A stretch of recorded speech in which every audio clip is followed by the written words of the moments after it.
दोस्तों, जिस यूनिवर्स में हम रहते हैं उसके बारे में हम लोग कितना जानते हैं। तो आज आगे बढ़ने से पहले, ऑल्दो मैं हर बार क्रेडिट्स तो उसमें लिख देती हूँ, लेकिन फिर भी मैं आप लोगों को आज क्लियर बता रही हूँ। एक नेशनल बेस्ट सेलर बुक मैंने खरीदी थी मार्केट से, जिसका नाम है महागाथा 100 टेल्स फ्रॉम पुरानास। और जैसे जैसे मैं उसको पढ़ती जा रही हूँ वैसे वैसे मेरा इंटरेस्ट इसमें बढ़ता जा रहा है कि सृष्टि की रचना कैसे हुई और हमारे वेद और पुराणास उसके बारे में क्या कहते हैं।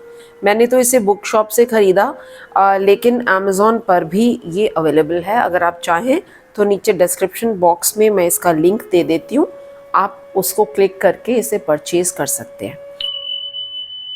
पिछली बार मैंने आपसे बताया था कि ब्रह्मा ने अपनी बेटी पर गलत दृष्टि डाली, जो बेसिकली श्राप ग्रसित थे, तो उनकी बुद्धि काम नहीं कर रही थी और उनके इस बिहेवियर की वजह से शिवा ने उनका एक सर काट दिया ऊपर वाला, तो ब्रह्मा रह गए 4 सिर वाले, पहले उनके 5 सिर थे।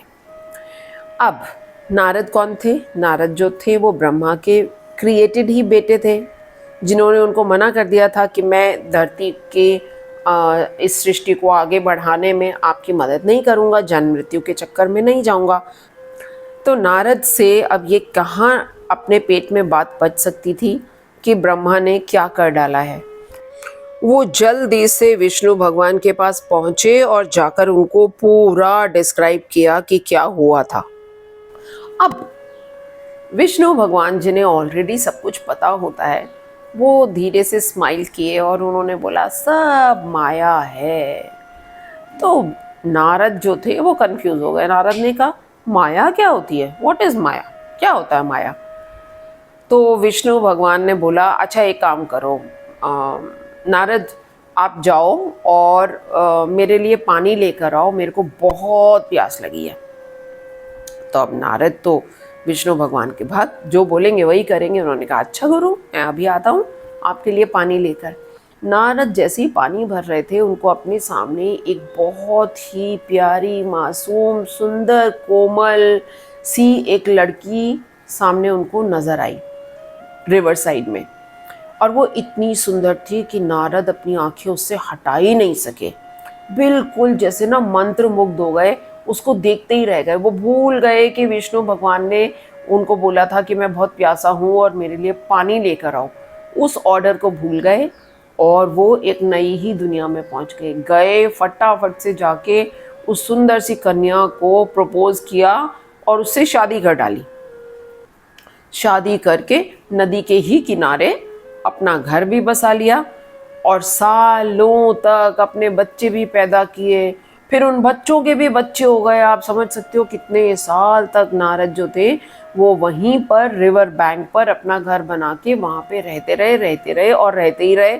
भूल गए विष्णु भगवान कौन है, भूल गए उनकी प्यास क्या है, भूल गए उनके लिए मेरे को पानी लेके जाना था।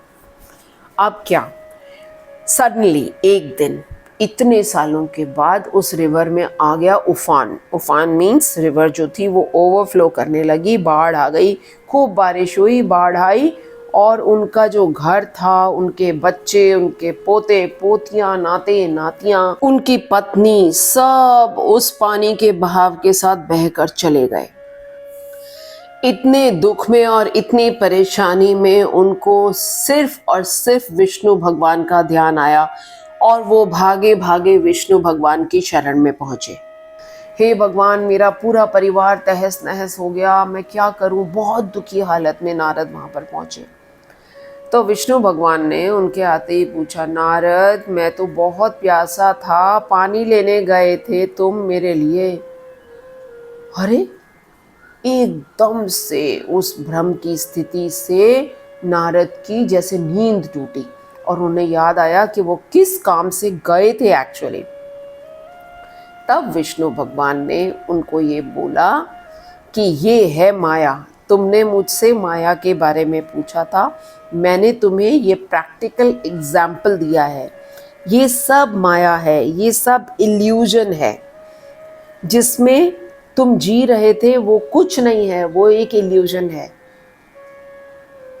तब जाके नारद की समझ में ये बात आई और साथ ही विष्णु भगवान ने उन्हें ये बात भी बोली कि नारद, धरती पर जैसे जैसे जीव बढ़ेंगे, जैसे जैसे इंसान बढ़ेंगे, पॉपुलेशन बढ़ेगी, वैसे वैसे ये इल्यूजन, ये माया के चक्र में लोग ज़्यादा फंसेंगे। तो अब कहीं हम भी कनेक्ट कर पा रहे हैं कि हम किस में फंसे हैं। मोह माया, मेरा बच्चा, मेरी बीवी, मेरी माँ, मेरे बाप, मेरा पैसा, मेरी दौलत, मेरा घर, ये सब क्या है? ये माया ही तो है। चलो कहानी को आगे बढ़ाएंगे। अगले एपिसोड में कुछ और नया बताऊंगी आपको। तब तक अपना ख्याल रखिए और आत्मदर्शन को अपना प्यार देते रहिए।